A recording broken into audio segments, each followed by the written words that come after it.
What if the next global collapse is not sudden, but quietly scheduled years in advance? History tells us crashes look random only because few people study the patterns behind them. Recently, The Economist hinted 2026 could mark a historic breaking point for global systems. Not a recession, not a slowdown, but a structural rupture hidden beneath calm headlines. So the real mystery is not whether collapse comes, but why the timing matters so much. To understand 2026, we must zoom out beyond markets, elections, and daily financial noise. Modern economies rest on three pillars: debt, confidence, and time working together. Debt fuels growth, confidence sustains lending, and time allows tomorrow to repay yesterday. Every major collapse happened when time finally ran out on mounting obligations. Venice, France, Britain, and America all believed their systems were uniquely resilient. They were wrong because debt stretched further than future growth could realistically support. Each society delayed consequences until math replaced optimism and confidence disappeared.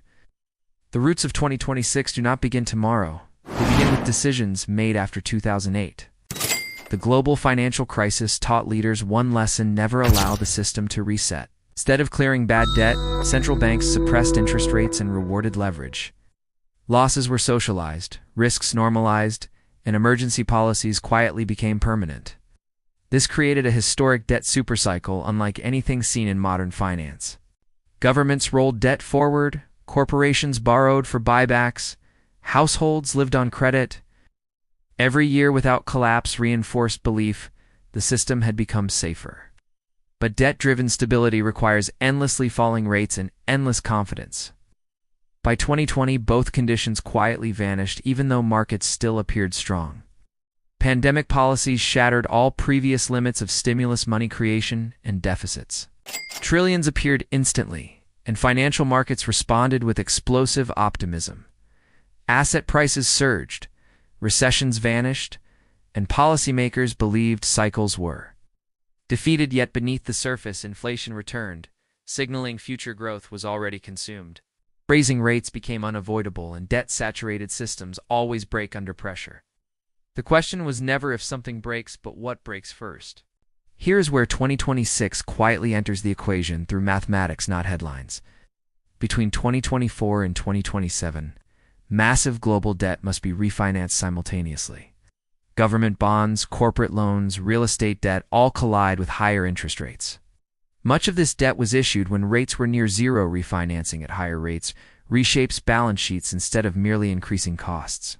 Governments face exploding interest, expenses crowding out essential social spending. Corporations see profits collapse while investment freezes and layoffs follow. Banks suffer falling asset values as defaults quietly rise across sectors. Households feel pressure through higher payments, reduced credit, and rising insecurity. Economists call this convergence a maturity wall, and it peaks around 2026.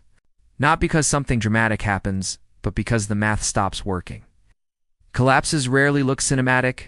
They unfold slowly through stress and volatility. First markets swing, then credit tightens, then liquidity quietly disappears. Banks restrict lending, governments intervene, and central banks promise stability. But trust does not collapse instantly. It leaks slowly until suddenly gone. Currencies weaken, bond markets revolt, and capital flows reverse direction. The real damage occurs when policymakers realize old tools no longer function. Lower rates risk inflation, higher rates trigger defaults, printing erodes confidence. Every solution now carries consequences once considered unthinkable.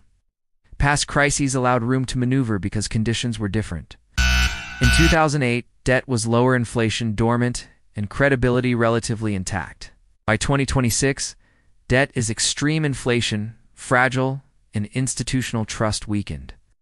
Stimulus, bailouts, and rate cuts may delay reckoning, but deepen fragility. This is why analysts fear the next crisis will be systemic, not cyclical. History shows collapses repeat patterns even when circumstances appear unique.